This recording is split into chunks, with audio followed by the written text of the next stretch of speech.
పరిశుద్ధ లేఖన భాగములో నుండి కొద్ది నిమిషాలు దేవుని వాక్యాన్ని మనము ధ్యానము చేయటానికి ఆశపడదాం. ప్రియులారా, యెషయా గ్రంథము 36వ అధ్యాయము. యెషయా గ్రంథము 36వ అధ్యాయం 1 నుంచి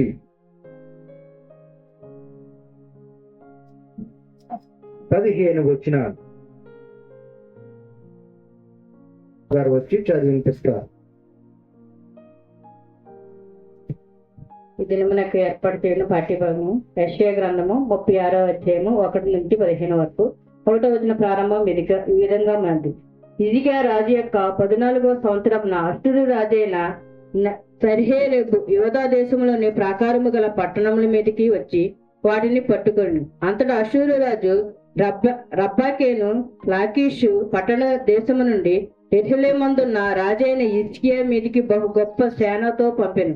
వారు చాకిరేవు మార్గమందున్న మెరకాకులను కాలువ యొద్ద ప్రవేశింపగా హిజ్కియా కుమారుడును రాజు గృహ నిర్వాహకుడునైన నైనా ఎల్కాకీమును శాస్త్రీయకు షబ్బాయను రాజ్యపు దస్తావేజుల మీదనున్న ఆసాపు కుమారుడగు యెహోవాను వారి వద్దకు పోయిరి. అప్పుడు రబ్బాకే వారితో ఇట్లన్ను, ఈ మాట హిజ్కియాతో తెలియజెప్పుడి. మహారాజైన అష్షూరు రాజు సెలవిచ్చినదేమనగా, నీవిలాగ చెప్పవలను, నీవు నమ్ముకొను ఈ ఆశ్రయాస్పదుడు ఏపాటి ప్రయోజనకారి, యుద్ధ విషయంలో నీ యోచనయు నీ బలమును వట్టి మాటలే. ఎవరిని నమ్ముకొని నా మీద తిరుగుబాటు చేయుచున్నావు? నలిగిన రెల్లు వంటి ఈ ఐగుప్తు నీవు నమ్ముకొనుచున్నావు కదా. ఒకడు దాని మీద ఆనుకున్న ఎడల అది వాని చేతికి గుచ్చుకొని దూసిపోవును. ఐగుప్తు రాజైన ఫరో అతని నమ్ముకుని వారందరికీ అట్టివాడే. మా దేవుడైన యెహోవాను మేము నమ్ముకొనుచున్నామని మీరు నాతో చెప్పుదురేమో. సరే, యెరూషలేమందున్న ఈ బలిపీఠమునొద్ద మాత్రమే మీరు నమస్కారము చేయవలనని యూదా వారికిని యెరూషలేము వారికిని ఆజ్ఞ ఇచ్చి, హిజ్కియా ఎవని ఉన్నత స్థలములను బలిపీఠములను పడగొట్టెనో ఆయనే కదా యెహోవా. కావున చిత్తగించి అష్షూరు రాజైన నా ఏలిన వానితో పందెము వేయుటకు 2000 గుర్రముల మీద రౌతులను ఎక్కించుటకును నీకు శక్తి ఉన్న ఎడల నేను వాడిని నీకిచ్చేదను. లేని ఎడల నా యజమాని సేవకులతో అత్యల్పుడైన అధిపతి ఒకని నీవేళ ఎదిరింతువు. రథములను రౌతులను పంపమని ఐగుప్తు రాజును నీవు ఆశ్రయించుకుంటివే.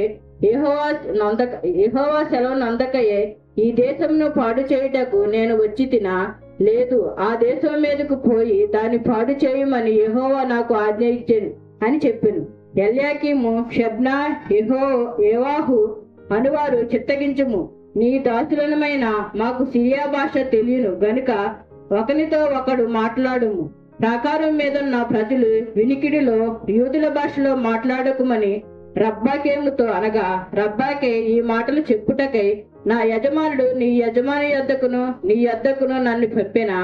తమ మలములము తినునట్లు తమ మూత్రములను త్రాగునట్లును మీతో కూడా ప్రాకారం మీద ఉన్నవారి యొద్దకు నన్ను పంపెను కదా అని చెప్పి గొప్ప శబ్దంతో యూదా భాషతో ఇట్లన్ను, మహారాజైన అష్షూరు రాజు సెలవిచ్చిన మాటలు వినుడి. రాజు సెలవిచ్చినదేమనగా, హిజ్కియా చేత మోసపోకుడి, మిమ్మల్ని విడిపించే శక్తి వానికి చాలదు. యెహోవాను బట్టి మిమ్మల్ని నమ్మించి యెహోవా మనలను చదివిన వాక్య భాగంలో ఒక విషయము మనకి తేటతెల్లమవుతూ ఉన్నది. ఏమిటంటే, హిజ్కియా రాజుగా ఉన్న సమయంలో 14వ సంవత్సరంలో అష్షూరు రాజు దండెత్తి వచ్చి యుద్ధము చేసి ఆ రాజ్యాన్ని కైవసం చేసుకోవాలని మరి తన యొక్క ప్రధానులను అధిపతులను పంపించినట్లుగా మనకు కనపడుతూ ఉన్నది. అయితే అక్కడ 14-15 వచనాల్లో ఒక మాట మనకి తెలియపరచబడింది. ఏమిటి? హిజ్కియా చేత మోసపోకుడి, మిమ్మును విడిపింప శక్తి వానికి చాలదు. యెహోవాను బట్టి మిమ్మును నమ్మించి యెహోవా మనలను విడిపించును, ఈ పట్టణము అస్సురు రాజు చేతిలో చిక్కకపోవునని హిజ్కియా చెప్పుచున్నాడు. హిజ్కియా మిమ్మలను మోసం చేస్తున్నాడు. ఎందుకనంటే ఆయనకి శక్తి చాలదు. కాబట్టి మీ రాజ్యాన్ని మేము స్వాధీనపరుచుకుంటాం, ఈ దేశాన్ని మేము కైవసం చేసుకుంటాం అని అష్షూరు రాజు ఈ యొక్క మరి ప్రధానుల అధిపతి అయిన రబ్షాకేను పంపించాడు. ఇప్పుడు ఈ మాటలు మాట్లాడుతున్నది రబ్షాకే. ఈ రబ్షాకే అష్షూరు రాజు యొక్క ప్రధాన అధిపతి. ఈయన చెబుతున్నాడు, మిమ్ములను హిజ్కియా మోసం చేస్తున్నాడు, ఆయనకి శక్తి చాలదు, ఆయనకి బలము లేదు, మీ మలమును మీరు తింటారు, మీ మూత్రం మీరు తాగుతారు, మీ యొక్క రాజ్యాన్ని నేను కైవసం చేసుకుంటానని రాజు పంపించాడు. హిజ్కియా ఏమంటున్నాడు, మనల్ని విడిపించడానికి దేవుడు ఉన్నాడని మీకు మోసం చేస్తున్నాడు, మిమ్మల్ని అబద్ధం చెప్తున్నాడు అని ఆ ప్రధాన అధిపతి మాటలాడినట్లుగా మనకు అగుపడుచు ఉన్నది. ప్రియులారా, చూడండి ప్రియులారా, ఈ యొక్క 15వ వచనములో దాగి ఉన్న మాటను మనము ఈరోజు ధ్యానము చేద్దాం. అది విడిపించుట. హిజ్కియా గారు అంటాడు, దేవుడు మనకు తోడుగా ఉన్నాడు కదా, మనలను విడిపిస్తాడు అంటున్నాడు. అష్షూరు రాజు ఏమని సమాధానం పంపించాడు అని అంటే, ఆ హిజ్కియాకి బలం లేదు, బలహీనవంతుడు, యుద్ధ నైపుణ్యం లేనివాడు, ఏమైనా సరే మీ రాజ్యాన్ని మేము కైవసం చేసుకుంటాం, స్వాధీనపరుచుకుంటాం అంటూ ఉన్నాడు. ప్రియులారా, ఈ చదివిన ఉదంతంలోని నిగూఢమైన మర్మము విడిపించుట. ఈ విడిపించుట అనేటువంటి మాటలను మనము ఇప్పుడు ధ్యానము చేద్దాం. మరి ఇక్కడ యెహోవా మనలను విడిపించును అని అంటున్నాడు. 18వ వచనంలో ఏమంటున్నాడు, ఆయా జనముల దేవతలను ఏదైనాను తన దేశమును అష్షూరు రాజు చేతిలో నుంచి విడిపించినా. ఇక్కడ విడిపించుట అనేటువంటి అంశము గురించి మనము కొద్ది నిమిషాలు ధ్యానం చేద్దాం. విడిపించుట. ప్రియులారా, ఇక్కడ హిజ్కియా రాజుగా ఉన్నప్పుడు ఆయన యొక్క నమ్మకము, ఆయన యొక్క విశ్వాసాన్ని బట్టి దేవుడు అష్షూరు రాజు సైన్యముల చేతిలో నుండి వారిని విడిపించెను. మరి ఎలా విడిపించెను? ఈయన ముందుగానే చెప్తున్నాడు, మీరు భయపడకండి నా జనాంగమా, దేవుడు మనల్ని విడిపిస్తాడు అని అంటున్నాడు. వాళ్ళు అంటారు, మిమ్మల్ని మోసం చేస్తున్నాడు, విడిపించే శక్తి ఆయనకి లేదు, మీ రాజ్యాన్ని మేము కైవసం చేసుకుంటాం, స్వాధీనపరుచుకుంటాం, మిమ్మల్ని అందరినీ దాసులుగా చేసుకుంటాం అంటూ ఉన్నారు. మరి ఎలా సాధ్యం విడిపించటం అనే విషయాల్ని మనము ఆలోచన చేయాలి. దేవుని వాక్యము సెలవిస్తూ ఉన్నది కీర్తన గ్రంథం 9వ అధ్యాయం 14వ వచనంలో ఏమనంటే, యెహోవాను ఆశ్రయించు వారిని దేవుడు విడిపిస్తాడు అని. మరి దేవుణ్ణి ఆశ్రయించిన వారికి విడుదల కలుగుతాది, విడిపింపు దక్కుతాది. కానీ మరి ఇక్కడ హిజ్కియా గారిని దేవుడు విడిపించాడా లేదా? ఈ హిజ్కియా గారు ముందే చెప్పాడు దేవుడు మనల్ని విడిపిస్తాడని. 9వ అధ్యాయం 10వ వచనం చదవండి. నిన్ను ఆశ్రయించే వారిని నీవు విడిచిపెట్టేవాడు కావు. మరి ఇప్పుడు హిజ్కియా దేవుని ఆశ్రయించాడా? ముందే చెప్పేశాడు దేవుడు మనల్ని విడిపిస్తాడు, మీరేం భయపడకండి. మరి నిజంగా హిజ్కియా దేవుని ఆశ్రయించాడా? ఆయన ఆశ్రయిస్తే దేవుడు విడిచిపెడతాడా? చూడండి ప్రియులారా, యెషయా గ్రంథంలోని 37వ అధ్యాయంలో 14-15 వచనాలు మనం చదివినప్పుడు ఈ హిజ్కియా గారి దగ్గరికి సమాచారం పంపించారు అష్షూరు రాజు. హిజ్కియా దూతల చేతిలో నుండి దూతల చేతిలో నుండి ఆ ఉత్తరం తీసుకొని ఆ ఉత్తరం తీసుకుని చదివి యెహోవా మందిరంలోనికి పోయి యెహోవా మందిరంలోనికి పోయి యెహోవా సన్నిధిని యెహోవా సన్నిధిని దాన్ని విప్పి పరిచి దానిని విప్పి పరిచి యెహోవా సన్నిధిని యెహోవా సన్నిధిన ఇట్లని ప్రార్థన చేశాను. ఇట్లని ప్రార్థన చేసెను. దేవునికి స్తోత్రం. హల్లెలూయా, హల్లెలూయా. ఏం చేశాడు ఈయన? దేవుని మందిరంలోకి వెళ్ళి ప్రార్థన చేశాడు. అయ్యా, క్రింది భాగంలో 5-6 వచనాల్లో ఆ ప్రార్థన కనపడుతూ ఉంటది. ఆయన ప్రార్థన చేశాడు ఏమని? దేవా, అయ్యా చదవండి. దేవా దేవా, భూమి ఆకాశములను కలుగజేసిన భూమి ఆకాశములను కలగజేసిన వాడు అద్వితీయ దేవా, అద్వితీయ దేవా, నీవు లోకమందున్న సకల రాజ్యములకు దేవుడువై ఉన్నావు. చదవండి. సైన్యములకు అధిపతి యెహోవా చెవి యొగ్గి ఆలకించు. చెవి యొక్క ఇక అంతా చెప్తూ ఉన్నాడు. కింది భాగంలో అంతా కూడా మొర పెట్టుకుంటూ ఉన్నాడు. ఎక్కడికెళ్ళి? సన్నిధిలోకి వెళ్ళి దేవునికి మొర పెడుతూ ఉన్నాడు. దేవుణ్ణి ఆశ్రయిస్తూ ఉన్నాడు. యెహోవా నిన్ను ఆశ్రయించే వారిని విడిచిపెట్టేవాడవు కావు. అందుకే హిజ్కియా దేవుని సన్నిధిలోకి వెళ్ళి మోకరించి దేవునిని అడుగుతూ ఉన్నాడు, దేవునికి మొరపెడుతూ ఉన్నాడు. ఆ కారణము చేత 33-34 వచనాలు చదవండి. 33-34 వచనాలు చదవండి. కాబట్టి అశ్షూరు రాజుని గూర్చి యెహోవా సెలవిచ్చినదేమనగా అతడు ఈ పట్టణంలోనికి రాలేడు. దాని మీద ఒక బాణమైన వేయలేడు, ఒక కేడమైనను దానికి కనబరచడు. దాని ఎదుట ముట్టడి దెబ్బ కొట్టడు. ఈ పట్టణము లోపలికి రాక తాను వచ్చిన మార్గంనే అతడు తిరిగిపోవును. ఇదే యెహోవా వాక్కు. ఏమైందో తెలుసా? ఈ యొక్క హిజ్కియా గారు ప్రార్థన చేసిన కారణము చేత యెహోవా వాక్కు బయలుదేరింది. వెళ్ళి అక్కడ ఉన్నటువంటి ఆ యొక్క అష్షూరు రాజు జనములను చంపివేసినది అని రాయబడింది క్రింది భాగంలో. 34 కిందికి చదువుతూ ఉంటే ఎన్ని లక్షల మందిని రాత్రికి రాత్రి చంపేశారు. అశ్షూరు వారి దండుపేటలో వెళ్ళిపోతూ ఉన్నది. ప్రియులారా, గమనించండి. నీవు బలహీనంగా ఉండొచ్చు.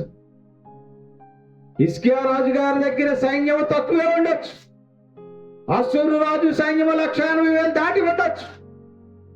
ఇక్కడ ఎవరు విజయం పొందారు? గమనించండి. బలవంతులు విజయం పొందారా? బలహీనులు విజయం పొందారా? సహోదరి సహోదరులారా, ఆలోచన చేయండి.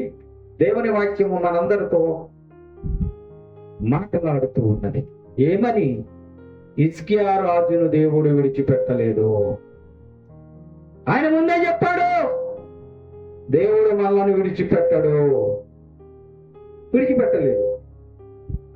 ప్రియ సంగమా, ప్రియ సహోదరి సహోదరుల, ఆలోచన చేయండి. మనము ఏమిటి?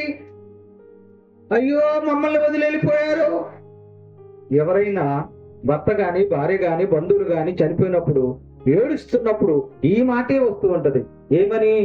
అయ్యో మమ్మల్ని విడిచి వెళ్ళిపోయావా. నిజమే, విడిచి వెళ్ళిపోయావు. మరి బ్రతికున్న నీవు, నీ హృదయంలో నుంచి సంతోషం విడిచి వెళ్ళిపోతున్నది, నీ శరీరంలో నుంచి ఆరోగ్యం విడిచి వెళ్ళిపోతున్నది, నీ దేహంలో నుంచి శక్తి వెళ్ళిపోతూ ఉన్నది. మరి ఇంకా నీ బ్రతికెలగ. ప్రియులారా, ఆలోచించండి, గమనించండి. సహోదరి సహోదరులారా, యేసు కృపా వాక్కు వింటున్న ప్రతి ఒక్కరు కూడా గమనించాలని మీకు మనవి చేస్తూ ఉన్నా. కాబట్టి మన శరీరంలో నుంచి సంతోషం వెళ్ళిపోయినా, హృదయంలో నుంచి సంతోషం వెళ్ళిపోయినా, శరీరం నుంచి ఆరోగ్యం వెళ్ళిపోయినా, దేహంలో నుంచి శక్తి వెళ్ళిపోయినా, మనము దేవుని యొక్క వాక్యానికి లోబడి ఉండాలి.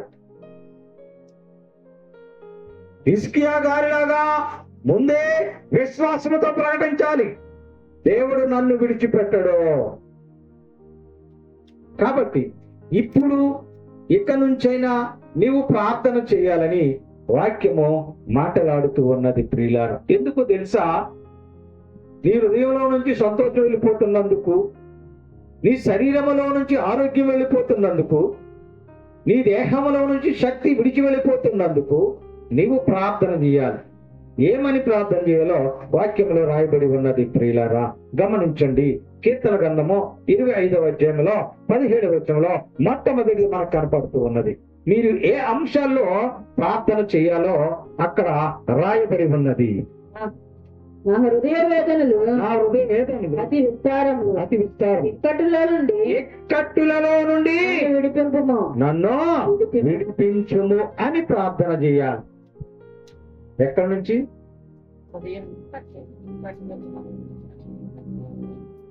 ఇక్కట్టుల్లో నుండి నిన్ను విడిపించాలని ప్రార్థన చేయాలి. మొదటిది.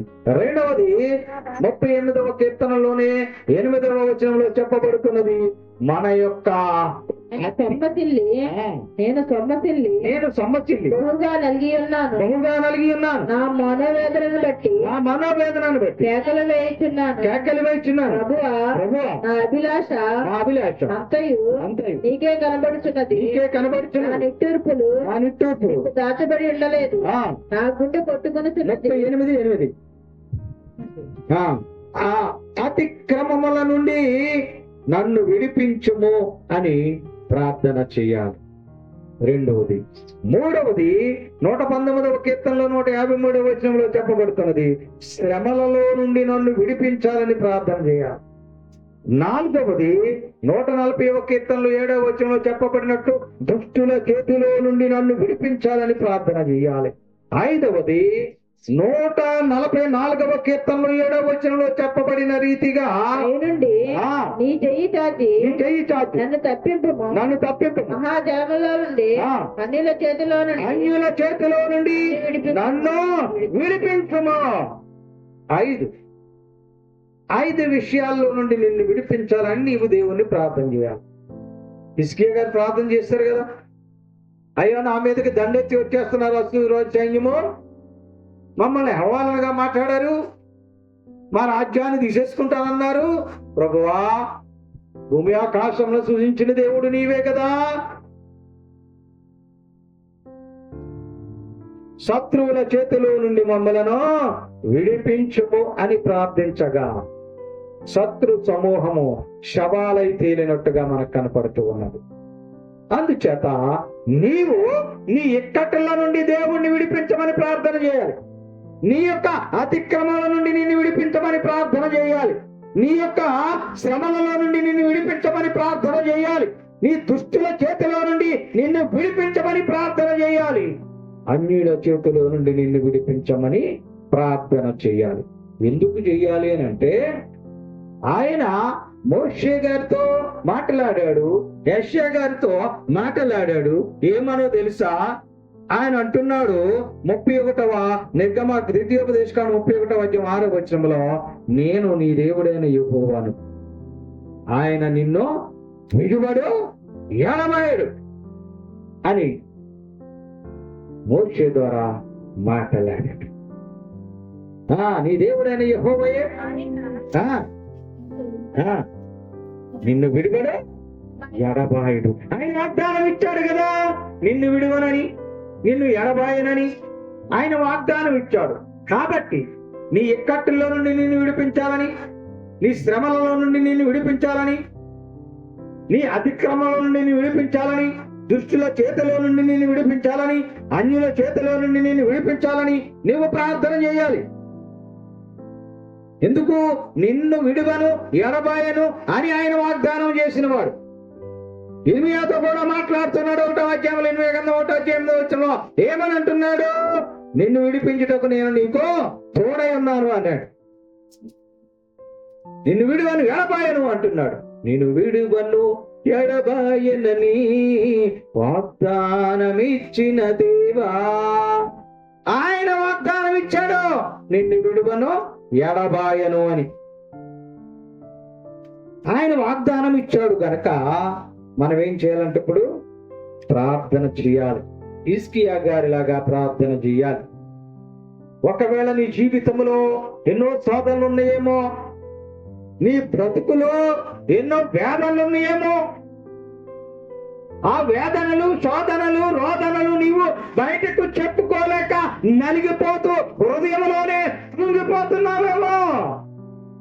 వాటి నుంచి విడిపించాలని దేవునికి ప్రార్థన చేయాలి. మనుషులు విడిపించలేరండి. ఏదైనా తప్పు చేసినప్పుడు, ఏదైనా నేరము చేసినప్పుడు పోలీసు వారు వచ్చి నేరము చేసిన వారిని, తప్పు చేసిన వారిని అరెస్ట్ చేసి కోర్టుకి తరలిస్తే, కోర్టు రిమాండ్ విధిస్తే అక్కడి నుంచి విడిపించుకు రావాలి అంటే ఎవరు ఒకరు వెళ్ళి బెయిల్ ఇవ్వాలి. బెయిల్ ఇవ్వాలంటే జామీన్ తీసుకోవాలి. జామీన్ ఇవ్వాలంటే మనకి ఆస్తులు ఉన్నాయో వాటిని పణంగా పెట్టి వారిని బయటికి విడిపించాలి. కానీ దేవుడు నీ శ్రమలలో, నీ ఇక్కట్టుల్లో, నీ బాధల్లో, నీ వేదనలో, నీ రోదనలో ఆయన ఉచితంగా నిన్ను విడిపిస్తానంటున్నాడు. అందుచేత నీవు ప్రార్థన చేయాలి. అందుకే ఆయన వాగ్దానం చేశాడు, నిన్ను విడిపించుటకు నేను నీకు తోడై ఉన్నాను అని. కాబట్టి నీవు ప్రార్థన చేసేవానిగా ఉండాలి. ఇప్పుడు హిజ్కియా గారు ప్రార్థన చేయబట్టే కదా ఆయన యుద్ధము చేయకుండానే ఆ యొక్క అష్షూరు రాజు సైన్యం అంతా తెల్లవారేసరికి శవాలైపోయారు. మరి మనము ప్రార్థన చేయాలి కదా.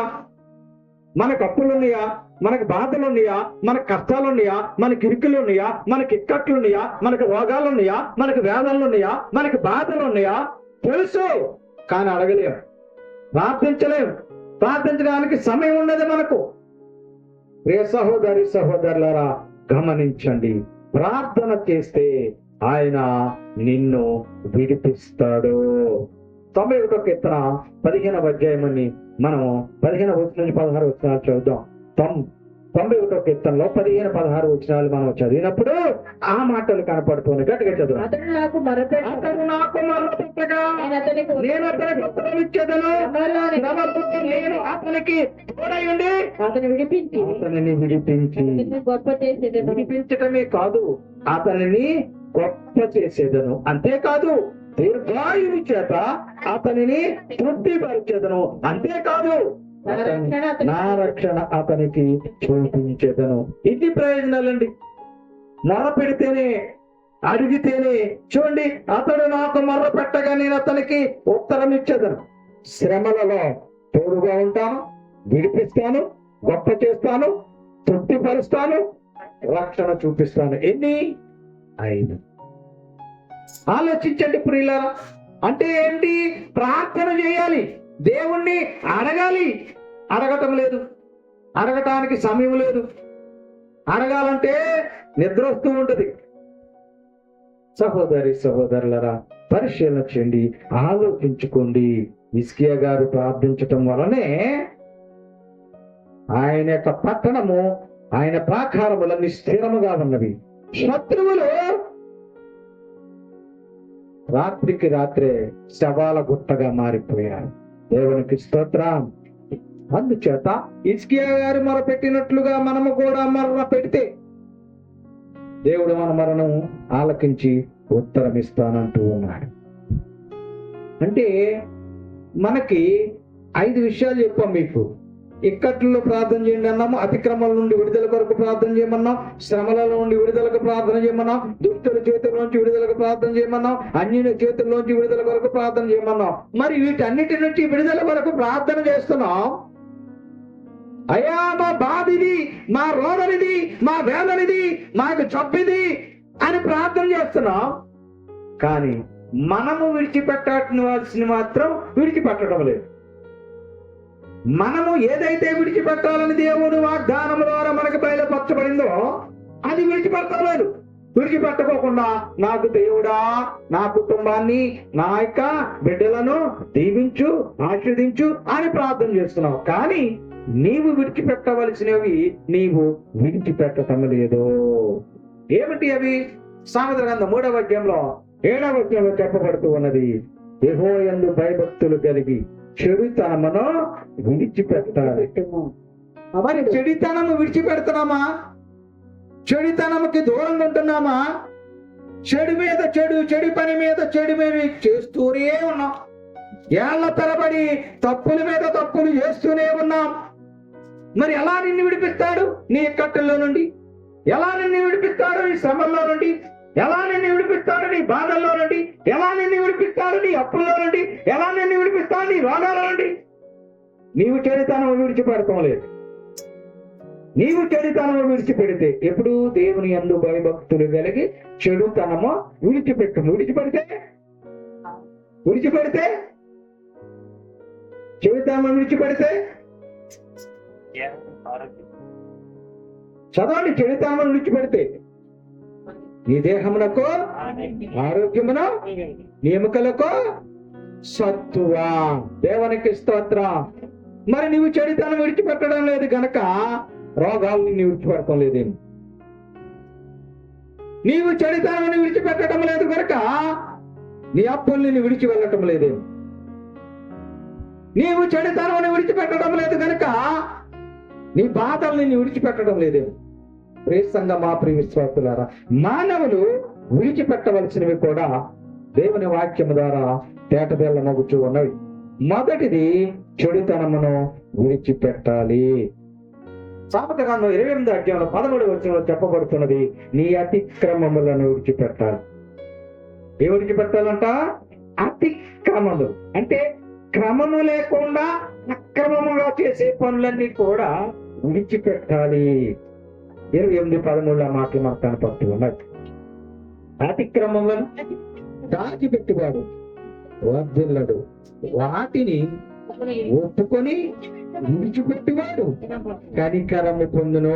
దేవుని కనికరము నీవు పొందటం లేదు అని అంటే నీ అతిక్రమములు నువ్వు దాచుకుంటూ ఉన్నావు, ఇంకా ఒప్పుకోవటం లే. అయా నేను ఈ పాపం చేశాను, నా బంధువుల పట్ల, నా స్నేహితుల పట్ల, నా గ్రామస్తుల పట్ల నేను ఈ పాపం చేశాను, మా రక్త సంబంధికుల పట్ల నేను ఈ పాపం చేశాను అని ఒప్పుకోవటం లేదు, కప్పుకుంటున్నారు. అందుచేత దేవుని కనికరము పొందలేకపోతున్నారు. ఎవరైతే అతిక్రమములను వాటిని విడిచిపెడితే దేవుని కనికరమును పొందుకుంటారు అని వాక్యం సెలవుస్తున్నది. అందుచేత రెండవది మానవులు విడిచిపెట్టవలనది ఏమిటి అనంటే అతిక్రమములు విడిచిపెట్టాలి.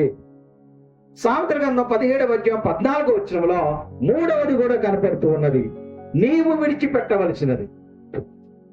దేవుని వాక్యము ద్వారా మనకు తెలియపరచబడినది. మొదటిది భయభక్తులు కలిగి చెడుతనం విడిచిపెట్టాలి, రెండవది అతిక్రమం విడిచిపెట్టాలి, మూడవది 17వ అధ్యాయం 14వ వచనం సామెతల గ్రంథంలో ఆహారంభము నీటి గుట్టగా పుట్టు ఓట వివాదము అధికము దానిని విడిచిపెట్టాలి. ఏమిటి విడిచిపెట్టాలి? వివాదము, గొడవ. సహజంగా పల్లెటూరులో ఇవే ఎక్కువ. ఎప్పుడు దెబ్బలాటలు, ఎప్పుడు మన పరివాహిక భాషలో కయ్యాలు. ఏమిటంటారు వీటిని? వివాదము, గొడవలు. ప్రతి వాళ్ళతో గొడవలే. ఏమిటోనమ్మా ఈమె నోరు విప్పితే అందరితో గొడవలే అంటారు. ఏమిటోనండి ఈ వ్యక్తి మాట్లాడితే అందరితో గొడవలే అంటుంటారు. ఆ మాట అనిపించుకోవటం ఎందుకు? వివాదము పెద్దది కాక మునిపే దానిని విడిచిపెట్టాలి. నిజమే, నిన్ను తిరుగుతున్నారు, అకారణంగా నిన్ను అంటున్నారు, అన్నండి వారి నోరు నిప్పడుతుంది తప్ప మీకేమైంది? ఇప్పుడు మిమ్మల్ని బూతులు తిట్టారు, ఆ బూతుల వల్ల మీ శరీరానికి ఏమన్నా గాయమైందా? రక్తం గారిపోతుందా? నీ చెయ్యి ఇరిగిపోయిందా? నీ కాలు ఇరిగిపోయిందా? తిట్టుకోనివ్వండి. నోరు నెప్పెట్టేదాకా ఆమె తిట్టుకుంటది. మీకెందుకు? దేవునికి అప్పగించండి. నీవు తప్పు చేయనప్పుడు, నీవెవరి గురించి ఏమీ మాట్లాడినప్పుడు నిన్ను అకారణంగా అన్యాయంగా తిడుతుందనుకోండి, ఆమె పాపానికి ఆమెనే, అతని పాపానికి అతన్ని వదిలేయాలి. ఆయన లెక్క చెప్పుకుంటారు. కాబట్టి వివాదము అధికము కాక మునిపే దానిని విడిచిపెడితే మనకి సంతోషం. 3. 4వది కీర్తన గ్రంథం 37వ అధ్యాయం 8వ వచనము. కీర్తన గ్రంథము 37వ అధ్యాయము 8వ వచనము. కోపము, మానము, ఆగ్రహము విడిచిపెట్టుము. అంటే ఏంటి? ఇప్పుడు కోపాన్ని విడిచిపెట్టాలి. వివాదము రాగకమునుపై దానిని వదిలివేయాలి, విడిచిపెట్టాలి. ఆమె తిట్టిందని మనము కూడా కోపపడుతూ ఊగిపోతూ పెద్ద పెద్దగా కేకలేసుకుంటూ ఆ కోపములో ఆ కర్ర, ఆ రాయో లేకపోతే చేతిలో ఉన్న కత్తో తీసుకుని ఎదుటి వారిని కొట్టినప్పుడు వారు చనిపోతే మిమ్మల్ని ఏం చేస్తారు? తీసుకెళ్ళి జైల్లో పడేస్తారు. కోర్టు మరణ శిక్ష విధిస్తుంది. ఒక్కొక్కసారి మర్డర్ చేసిన వారికి మరణ శిక్ష కూడా విధిస్తుంది. 12 ఏళ్ళు 10 ఏళ్ళు 7 ఏళ్ళు జైలు శిక్ష విధిస్తుంది. అప్పుడు నీ భార్య బిడ్డల పరిస్థితి ఏమిటి? అందుకే కోపము విడిచిపెట్టాలి. ఆ కోపములో విచక్షణ కోల్పోతారు మనుషులు. మెదడులో ఉన్న మెడుల్ల అబ్లాంగేట్ అనేటువంటిది విచక్షణ కోల్పోతే, విచక్షణ కోల్పోయినప్పుడు వారు తల్లిదండ్రుల, అక్కజల్లా, అన్నదమ్ముల అని ఆలోచించకుండా వారిపైన దౌర్జన్యము దాడి చేయటానికి అవకాశం ఉంటుంది. ఆ కారణము చేత మనము జైలు పోలేకపోతాం. కాబట్టి ఏం విడిచిపెట్టాలి? ఇప్పుడు కోపము విడిచిపెట్టాలి. ఎన్ని విడిచిపెట్టాలని చెప్తుంది వాక్యం? మొట్టమొదటిది చెడుతనమును విడిచిపెట్టాలి. 2 అతిక్రమను విడిచిపెట్టాలి. 3 వివాదాలు విడిచిపెట్టాలి. 4 కోపం విడిచిపెట్టాలి.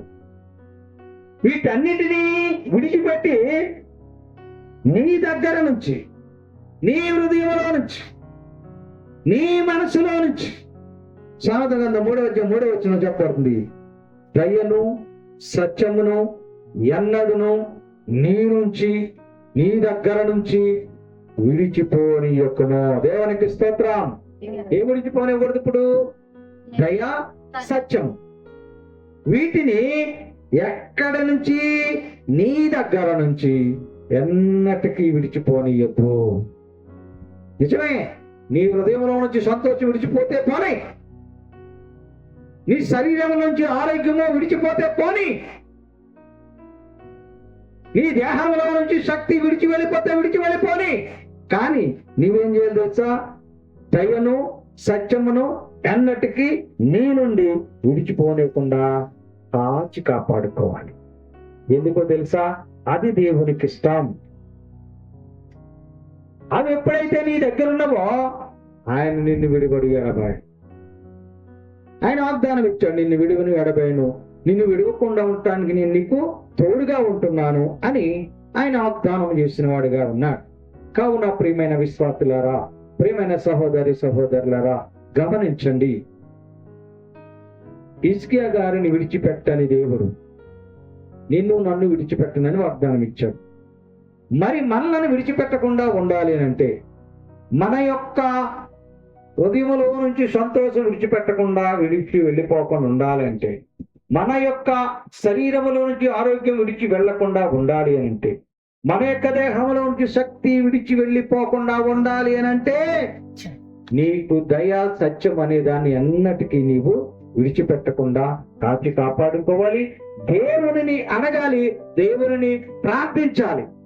నాకు విడుదలివ్వు తండ్రి అని, నాకు విడుదల కలుగ చేయి తండ్రి అని, నా యొక్క పాపంలో నుండి విడుదలివ్వు తండ్రి అని ప్రార్థన చేయాలి.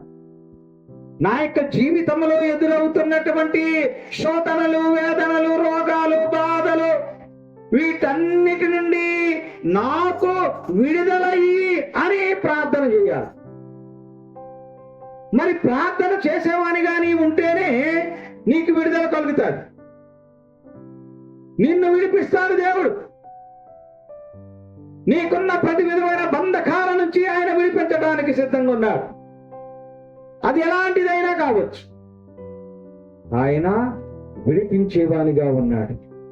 ఆయన విడిపించటానికి వాగ్దానం చేశాడు.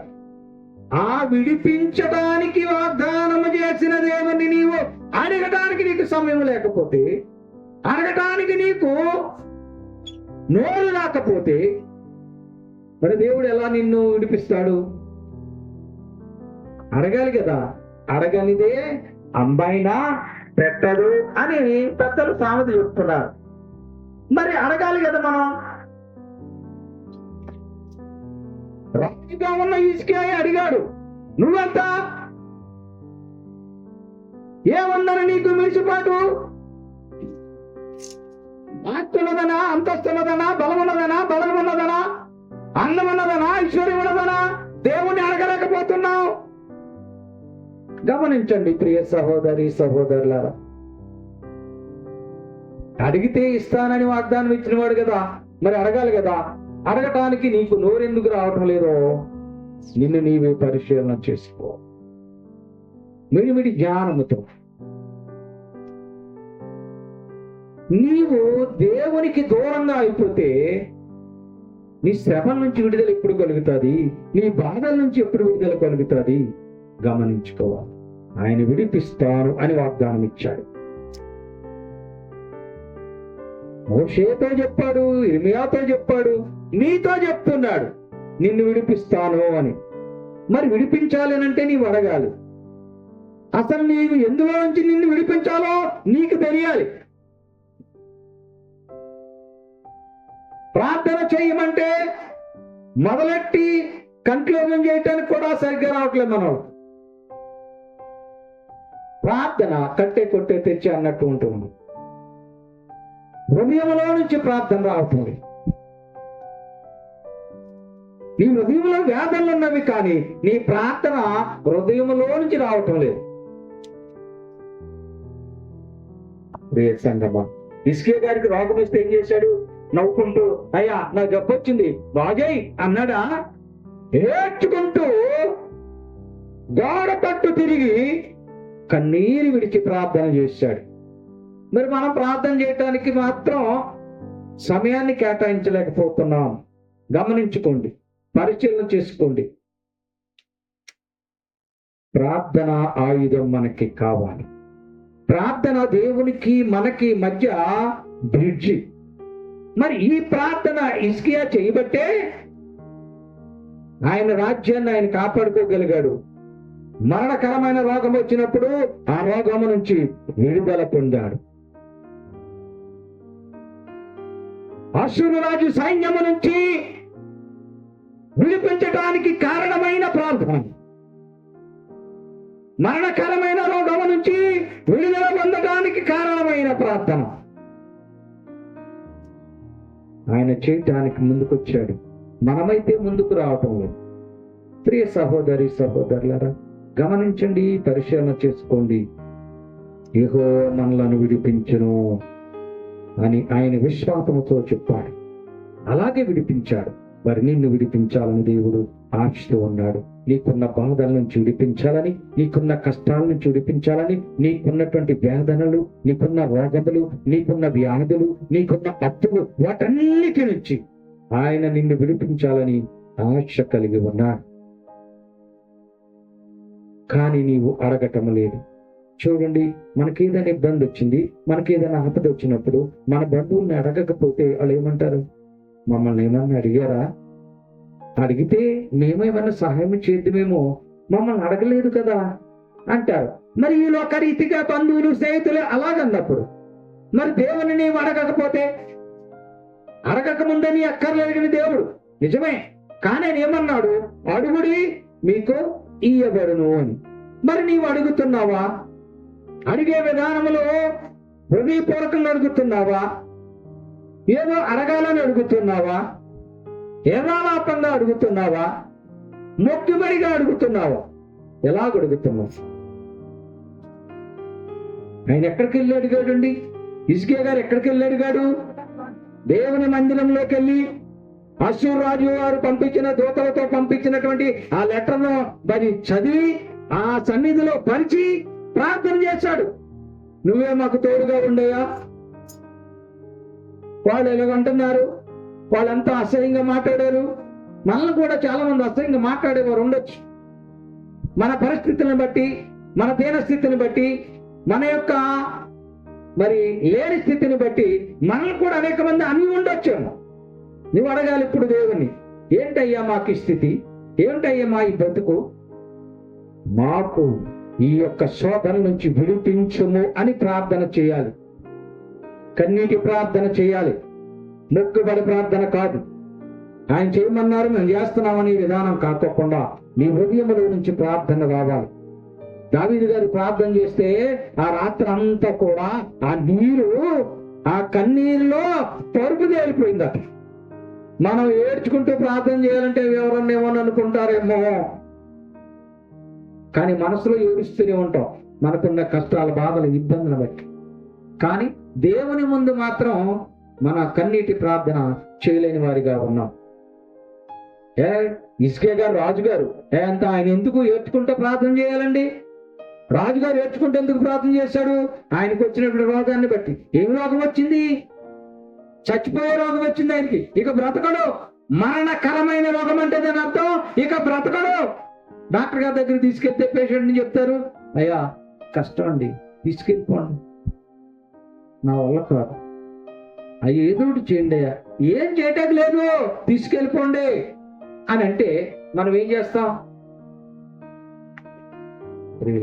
మరి అంతటి భయంకరమైన మరణకరమైన రోగం వచ్చినప్పుడు ఆయన ఊరుకుని కూర్చున్నాడా? ఏమయ్యా నేను రాజును కదా, నన్ను బతికించలేవా, నువ్వు దేవుడువా కాదా అని అన్నాడా? కన్నీటి ప్రార్థన చేశాడు. నేను నీ ఎదుట ఏం తప్పు చేస్తాను తండ్రి అని కన్నీటి ప్రార్థన చేశాడు. ఎలా చేశాడు అంటే గోడ తట్టు తిరిగి చేశాడట. అంటే ఏంటి? మనము ఏడుస్తూ ఉన్నప్పుడు మన కన్నీరు చూచి ఎదుటివారు నవ్వుకుంటారేమో అని కొంతమందికి ఒక ఆలోచన ఉంటది కదా. అలాంటి ఆలోచన ఏమైనా ఉందేమో. రాజు కదా, రాజు ఏడుస్తున్నాడేంటని ప్రజలు అనుకుంటారేమో. అందుకని ఆయన గోడ తట్టు తిరిగి ఏమన్నాడు? చదువమ్మ ఏమన్నాడు? సత్యముతో నీ సన్నిధిని నేను ఎట్లు నడుచుకుంటున్నావు నీకు తెలియదా తండ్రి?